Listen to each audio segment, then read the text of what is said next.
T20 world કપમાંથી Pakistan બહાર ફેંકાયું. USA Ireland વચ્ચેની મેચમાં વરસાદ બન્યું વિલન. અમેરિકા અને આયર્લેન્ડ વચ્ચે ફ્લોરિડામાં રમાનાર મેચ વરસાદને કારણે ધોવાઈ ગઈ છે. આ મેચ પર પહેલાથી જ સંકટના વાદળો ઘેરાઈ રહ્યા હતા. આ સાથે જ પહેલીવાર અમેરિકાએ સીધી સુપર 8માં એન્ટ્રી કરી લીધી છે અને પાકિસ્તાન, કેનેડા તથા આયર્લેન્ડની team ICC T20 world cup ટુર્નામેન્ટના ગ્રુપ સ્ટેજથી જ બહાર ફેંકાઈ ગઈ છે. આ મેચ શુક્રવારે રાત્રે 8 વાગ્યાથી ફ્લોરિડાના લોડરહિલમાં રમાવાની હતી, પરંતુ શુક્રવારે ત્યાં વરસાદ શરૂ થયો હતો. થોડો સમય વરસાદ બંધ થયા બાદ અમ્પાયરોએ 3 વખત મેદાનનું નિરીક્ષણ કર્યું. આખરે આઉટફિલ્ડ ભીનું હોવાના કારણે મેચ રદ કરવાનો નિર્ણય લેવાયો હતો. ઉલ્લેખનીય છે કે પાકિસ્તાને ટુર્નામેન્ટની શરૂઆતમાં જ અમેરિકા સામે પરાજયનો સ્વાદ ચાખ્યો હતો અને તે જ તેને ભારે પડી ગયો. આ મેચમાં તેણે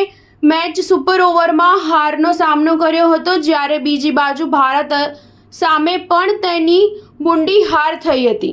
તે માત્ર 6 રનના અંતરથી હારી ગઈ હતી અને ટાર્ગેટ ચેઝ નથી કરી શકી. તમને જણાવી દઈએ કે અમેરિકાએ પાકિસ્તાન અને કેનેડાને હરાવીને 4 પોઈન્ટ મેળવી લીધા હતા. જો કે તે ભારત સામે હારી ગયું હતું. હવે વરસાદને કારણે તેની મેચ ધોવાઈ જતા અમેરિકા અને આયર્લેન્ડની ટીમને 1-1 પોઈન્ટ મળી ગયા છે, જેના કારણે પોઈન્ટના આધારે તે સુપર 8માં પ્રવેશી ગયું છે. સ્ટાર ન્યૂઝ 7 હંમેશા સચ્ચાઈની સાથે.